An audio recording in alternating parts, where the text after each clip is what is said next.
Battalion Landing Team 226, U.S. Marine Corps, Vietnam, 50-year remembrance. What Doesn't Kill You, presented by Lance Corporal Steve Haisley, USMC retired. Steve Haisley of H Company has had a remarkable journey. He literally walked through the valley of the shadow of death, where he was brushed by death's wings, but survived to treasure each moment of a full life. It is truly an honor and a privilege to be standing before some of the bravest and most courageous Marines that have ever walked the face of this earth. And I mean that sincerely. I am humbled to be back with you today. It's just been an amazing experience. My experiences at LZ Margo were probably much like yours. It was a defining moment in my life. My life is literally divided into two parts, before Vietnam and after Vietnam. And in my nearly 70 years, I've been blessed to have a number of defining moments. And as I said, September 16th was probably the single most defining moment in my life. Actually, on December 16th, I had 3 defining moments. I don't know how many of you begged for your life on September 16th. I begged for my life. There's an old saying that there are no atheists in foxholes. And I'm sure that I conjured up in my 19-year-old mind, mentally, all the things that I could come up with. I'm sure I promised God that I would be a missionary forever, that I would never read Playboy again, never smoke, never drink. All those things, again, that my 19-year-old mind could come up with. And by the grace of God, I was saved. I was injured. And I spent nearly 6 months in the hospital. And I've been thinking about the events of that day for the last week or so. And I think about almost completely losing my arm to shrapnel, being hit in the back, and getting a corpsman to me before I bled to death. And it was just an amazing, amazing event that unfolded. And that was my first and most defining moment, was getting wounded, begging for God to save my life. The second was on the medevac out. And I remember we laid for about an hour. They had moved us to a bomb crater, I believe it was, or a large shell crater. And we were waiting for the medevac to come in, but there was so much ground fire and the mortar fire was still coming in. And remember just laying there, and finally that first bird came in, and I was fortunate enough and blessed enough to get out on it. And defining moment number 2 was when we lifted off on that 46, and they had just kind of thrown us all in there very quickly. And we're flying out, and we're lifting out of the LZ, and there was a gunner, crew chief up in the upper portion of the helicopter firing as we exited the LZ. And on our way back to Quang Tri, I had a young Marine laying next to me. And it was probably the most helpless I've ever felt in my entire life. This young Marine was laying next to me, and he was screaming, and he started begging me to help him. He just said, "Help me, please help me, help me, help me." And I was laying next to him, and I obviously couldn't help him, but he was screaming so loud that the door gunner, this person, crew chief standing at the front of the helicopter, could hear him above the engines. And it was one of those things where I made brief contact with him, eye contact, and something terrible is about to happen and you have no control over it. And I reached out and I took the hand of this young Marine, and he just kept looking at me, and he kept just screaming, "Help me, help me, help me." He eventually died on the way back and let go of my hand. So defining moment number 2 on September 16th. Defining moment number 3 was when we landed. I'll never forget the blood as the helicopter came in. The blood just ran to the back of the helicopter. They took us off. I'm sure at that point I was screaming like a little schoolgirl. I was in quite a bit of pain. They took us into the triage area there at Quang Tri, and I remember very vividly 2 men standing over me. They had taken me in on a litter, and I'm looking up, and they're talking about whether I was going to make it or not. And one of them said to the other, "He's lost a lot of blood. I don't think he's going to make it." And I'm laying there, and I can hear them, but I can't respond to them. And I'm thinking, I'm 19 years old. I can't die. I am 19 years old. I am not going to die. I woke up 8 days later in Japan at the 106th Army Hospital. I actually thought I was still in Vietnam, and I remember a young Army doctor coming up to me at Yokohama and telling me that the war was over. And I just remember kind of going, yeah, you know, great, and I didn't really care about my injury at that time. Had several surgeries in Yokohama, finally got transported to Great Lakes, which was just very close to my home. I was about 15 or 20 miles away. Spent 5 months in the hospital at Great Lakes, had a couple of more surgeries. Eventually got out, and like some of you, I struggled when I got out. I was really not too sure what I could do with the disability. I self-medicated quite a bit with alcohol, actually to the point where I went to visit my sister while I was still on leave. I was still in the Marine Corps, and had a little bit too much to drink one night and was walking on top of a fence near their home. How I ended up on top of a fence, I have no idea. Fell off and cracked the cast that I still had on my arm, a half cast, and she came up to me and she said, "Are you an alcoholic?" And I thought, "No, I'm just being a typical 20-year-old Marine who's been in Vietnam." Got out of the hospital and tried to move on with my life again. I was an adrenaline junkie. It's very difficult for people to understand that when you're in combat, you come back, there's an adrenaline rush. And you know, so I became an adrenaline junkie, and I got into cars. I'm still into cars this day. I'm a gearhead. And the faster I can go, the better. It's just the way it is. And I remember wrecking a car. I'd saved my money and purchased a '69 Plymouth Roadrunner. And I wrecked it racing a friend. And I'll never forget, I pulled in the driveway. My dad was standing in the driveway, and he was white as a ghost. And he looked at me. And my dad never got mad. My dad was very calm. And he looked at me and he said, "You've made it through Vietnam, and you're going to kill yourself in a car." And progressed and met a beautiful young lady. And she ended up getting pregnant. We got married. Had a child about 6 months later who was born with birth defects and passed away, lived a day. Shortly after that, she left me and came home one morning from work and found an empty apartment. And she had taken all the furniture and everything, was kind enough to leave me a chair, a towel, and a washcloth, and a black and white TV. And it was just kind of an interesting point in my life. And I often say that if they made a song about my life, it would be a country music song. It would be, with the exception that we didn't have a dog that got hit by a pickup truck. But it would be a country music song. I really didn't know what I wanted to do. I started out as a janitor. I knew I didn't want to be a janitor for the rest of my life. I started with Buffalo Grove Police Department in 1970. Decided to be a police officer. And went through the testing, and I used to be in pretty good shape when I was younger, and even though I couldn't use my left arm, I had a lot of upper body strength and strength in my right arm. And I went to test to be a police officer, and never forget, went through the testing process, had to drag a dummy, and did all of that. And the last testing station for being a police officer was a hand squeeze. They had a device that tested your hand strength. And got to this last table, and this guy kind of shoves it to me and says, "Here, squeeze these." And I squeezed, did fine with the right hand, and I said, "I can't do anything with my left hand." And he looks at me, and he just very bluntly says, he said, "You'll never be a police officer, you're disabled." And that was probably the lowest point in my life. And I remember going back home, back to my empty apartment, sitting in my one chair, and I just started crying. And I just thought my life was over. What am I going to do? I can't do anything. And again, just one of those defining moments, that little, and that little voice in my head said, "You're a Marine. Marines never give up. You can do this. You can do this." And so the following year, they tested. Again, they had dropped the hand squeeze. I became a police officer. I was a police officer for over 35 years, and had a great career as a police officer. Police Officer of the Year in 1981, runner-up the following year. Had a lot of support from my fellow officers. But throughout my life, I'll go back to September 16th, begging God for my life.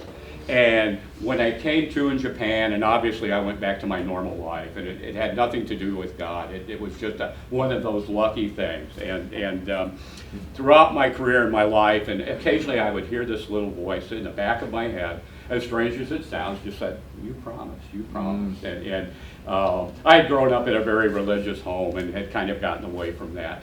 But life progressed. I had 2 beautiful children, 3 beautiful grandchildren, and retired from the police department in 2007.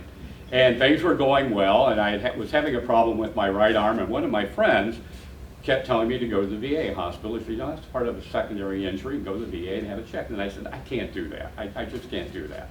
And he says, go. And I said, I can't do it. So every time we talked, and we talked several times a week, he said, have you gone to the VA yet? I said, Carrie, I cannot go to the VA. He says, go. So finally I gave in, just because he was being a pain in the ass, pardon my French, and I went. They checked my shoulder, and I had some problems with that, but they also found out that my PSA was very elevated at that time. Did a biopsy, so I was diagnosed on August 14th of 2014 with Agent Orange-related prostate cancer.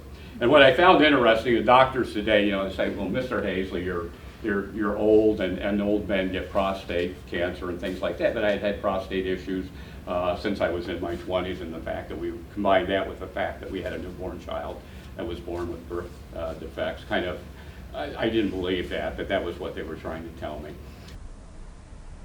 I'm driving home on August 14th, 2014, beautiful August day, puffy white clouds, and I'm trying to think how I'm going to tell my wife I have cancer. The doctor suggested they do surgery right away. And I'm just thinking about all these things, and I hear this little voice again in the back of my head, you promised, you promised. And it was probably one of the most amazing experiences I've ever had in my life. And I went home and told my wife about it, and obviously she was extremely upset. And told our daughter and our son, and it was very interesting because my daughter, who had had very little religious guidance from me as a child, had just started going to a church. And I thought, you know what, it's probably a good time that I need to start getting right with God. And like I said, I struggled like some of you. I literally let Vietnam control my life for 40-some years. There's not a day that goes by that I don't think about it. I'm reminded of it every day. And when I worked at the police department, I had a lot of my Marine Corps stuff up in my office, and the guys would come in and they'd look at me and they'd say, you need to get over this. And my response would be, I can't get over this. If I get over it, who's going to remember? And but anyway, I started going to church, and God, and I'm not going to preach to you, even though it is Sunday. God changed my life. It was almost just like something that someone had taken a tremendous weight off my shoulders. It's just been an amazing experience. I am so blessed. One of the things that I started doing on August 15th of 2014, I have felt so blessed for many, many years to still be alive. And I do a lot of writing and leave remembrances on the virtual wall, the Wall of Faces. The Vietnam Veterans Memorial Fund has a website, and they have the Wall of Faces. If you go on it today, on September 16th, you'll find all the people that were born on September 16th that were killed in Vietnam. You can see their photograph.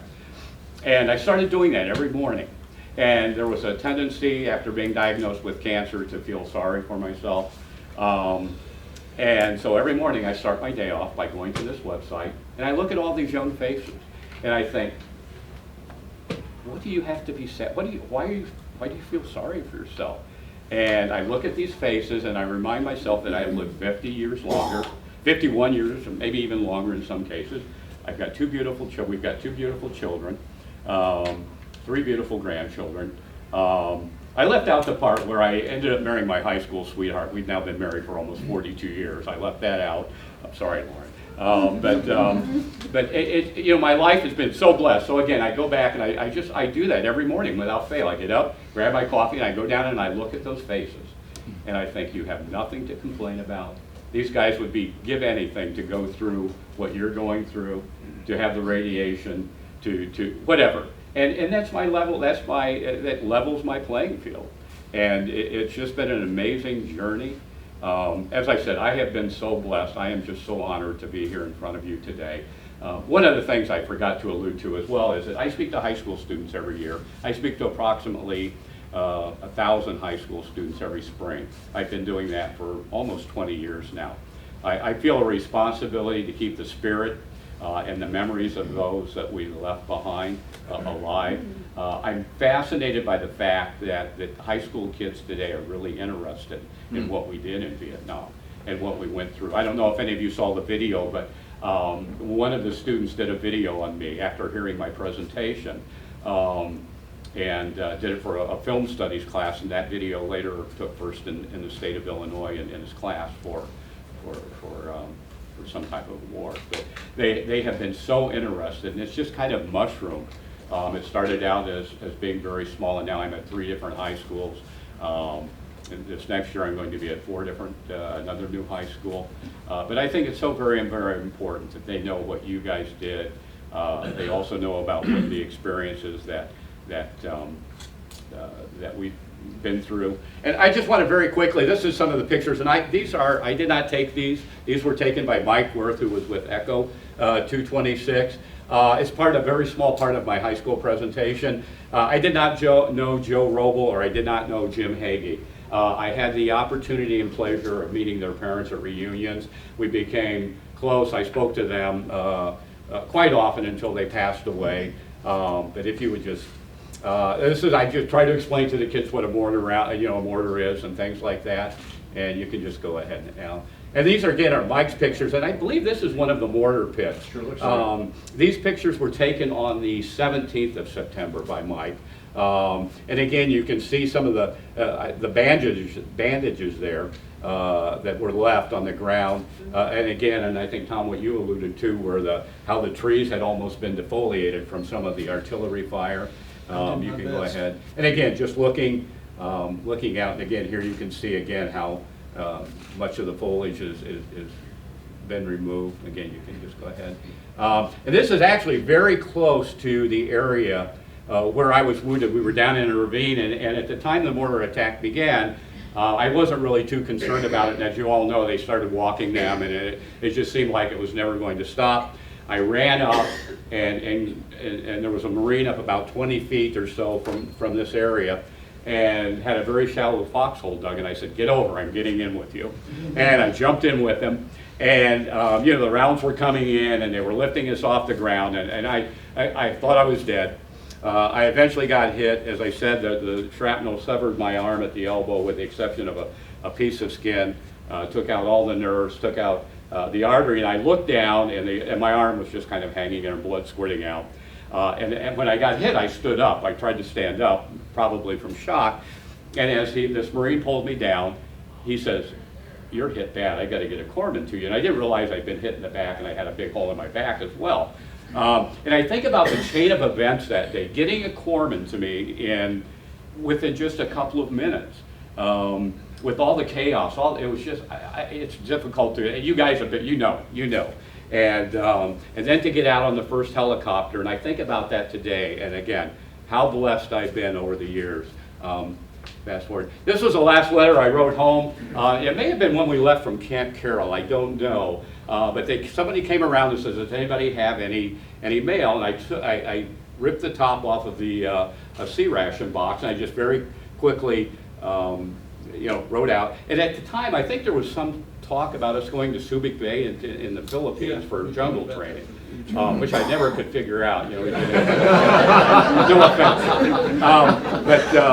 but yeah, just very quickly, and tore it and threw it in the mail sack. Our mailman in Buffalo Grove knew that I was in Vietnam, and whenever there was a letter, he would always stop at my mom and dad's house first and drop it off, so they didn't have to wait. Fast forward to here, please. Letter my mom wrote, "Hope I'm doing well," and little did she realize we were in a fight for our life. You can go ahead. This was the article that was written by, I never realized what I put my parents through until our son went into the Marine Corps.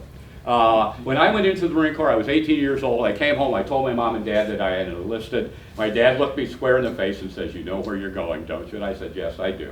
And I felt it was my obligation. But when our son went into the Marine Corps, he was a crash fire rescue, and he spent his tour in Yokohama and New River.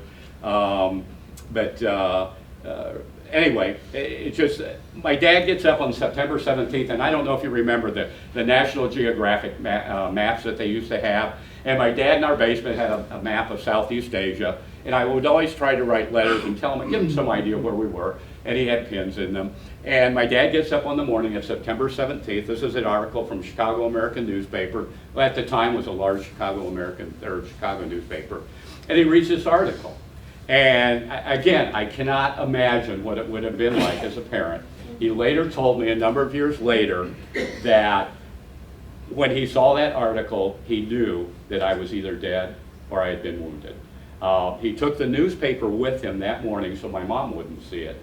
Went to work, worked all day, and again, I'm thinking as a dad, I don't know how he concentrated. I mean, just wondering about that. You can go ahead and fast forward. This was the telegram that my mom and dad received. Again, after I was in Japan about 8 days. And as I said, I spent a wonderful month in Japan. And you go ahead. This is me receiving my Purple Heart. I do not remember this. And I don't know, and in general, maybe you can, I don't know who that was giving me my Purple Heart. I don't remember that. And I believe this was still, obviously had to be in Vietnam. But again, that was me. I don't even remember, I remember just being ready to go into surgery, and then I woke up 8 days later, so that was all I remember. One of the things that I've done over the years is right. John Dennis was killed on May 31st on a patrol outside of Con Thien when we were hit. John was a young black man that for some reason has just had a profound impact on my life. And it just, I don't know why, but I've always felt that I have to live my life for those guys that we left behind, and I've tried to be a good person. I haven't always succeeded. But John was killed, as I said, and on May 31st, this last May 31st, I got up and I'm checking my emails, and I get an email from a woman. And she said, "I am the daughter of John Dennis. Would you please call me?" I didn't know that John had a daughter. And so I called her, and I leave a lot of things on the virtual wall on anniversary dates, and she had been on the wall, the website, the virtual wall, and she had seen my post. And so she said, "You know, you were with my dad when he was killed." And yeah, they brought him right back next to our gun. And she said, "Well, you were probably the last man to see him alive." And I said, "Yes." She was born 3 weeks after he was killed. So she and I talked. It was very emotional. Ray Hitchcock, Jesse Cunningham were killed. I don't know if any of you remember, in a friendly fire incident outside of Con Thien on June 24th. Ray always talked about his children, in fact, that he knew that he was going to go back home because he had 2 children.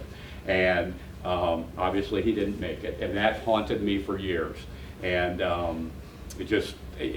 finally ended up contacting his wife after about 35 years. The very first thing that she said to me was, when I called, I said, "My name's Steve Haisley, I'm calling from Illinois. I was with your husband the day that he died."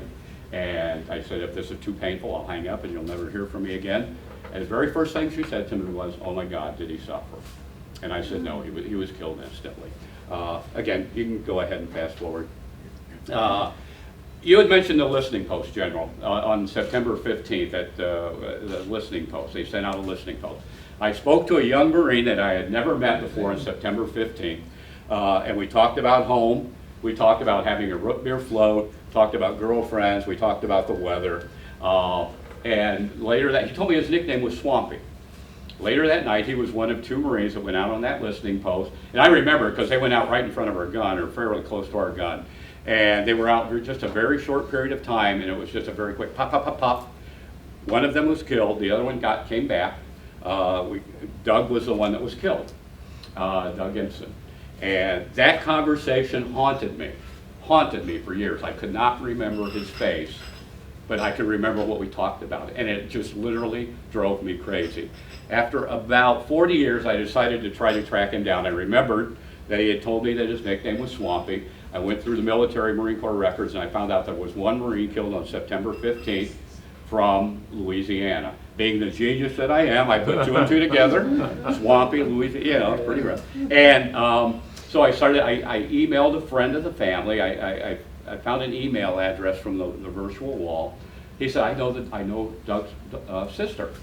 And so I emailed her and said, "Steve Haisley, same spiel." And we emailed back and forth, and I said, "I'd really like to talk to you." And she said, "I can't talk to you. It's still too painful." She said, "I'll email you all you want, but I cannot talk to you." So I said, fine, left it at that. About a year later, I received a phone call one evening from Doug's brother, John. And apparently his sister had told him that I had called, and they'd had a conversation. And I told John about our conversation, and I said, please tell me that I'm not going crazy, that, you know, about the root beer float, you think after 40-some years, maybe you're making. He said John loved root beer floats. We had a place right down the road from us, and he'd go down there and get, so I'm thinking, okay, I'm not completely crazy. Told him about what had happened, and he said, that's what the Marine Corps told us. John and his wife in 2016 came up, visited with us. We went out to dinner, brought a bunch of pictures of Doug, and you can go ahead and forward it. And it was just amazing, just an amazing experience for me. And John and I still stay in touch. This was a ceremony at Arlington National Cemetery for Doug. And again, you can go ahead. These are one of the things, again, that we all remember the guys that we served with. John Dennis down in the lower left-hand corner. John's favorite song was My Girl by The Temptations. And I can remember him singing that a cappella out in front of him. He'd sit there and he'd snap his fingers. And every time I hear that song to this day, I get tears in my eyes. And when our daughter got married 10 years ago, she said, Dad, what's going to be our song? And she said, how about, I told her a little bit about John. She said, let's do My Girl. So now I have two very special people to think of when I hear that song. But again, you can go ahead and just, these are the guys that I knew that have been killed. There's Doug down in the lower left-hand corner. And I think there's one more. Again, guys that I went to school with and things like that. Vietnam changed my life. I don't regret it at all. It's made me a stronger, better person. I came up with a saying when I was diagnosed with cancer, and I truly believe in it, and it's the worst things that have happened in my life have turned out to be the best things in my life.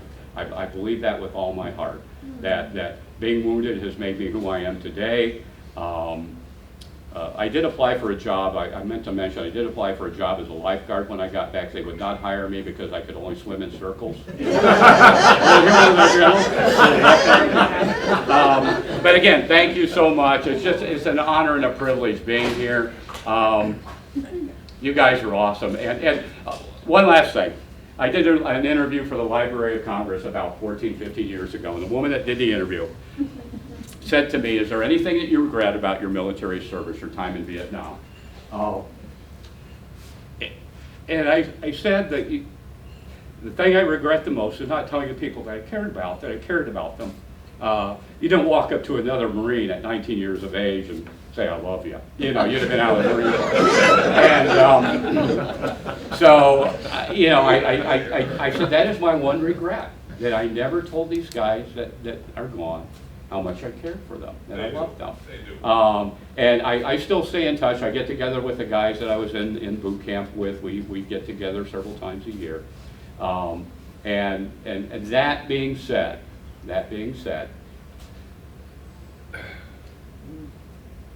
I love you guys.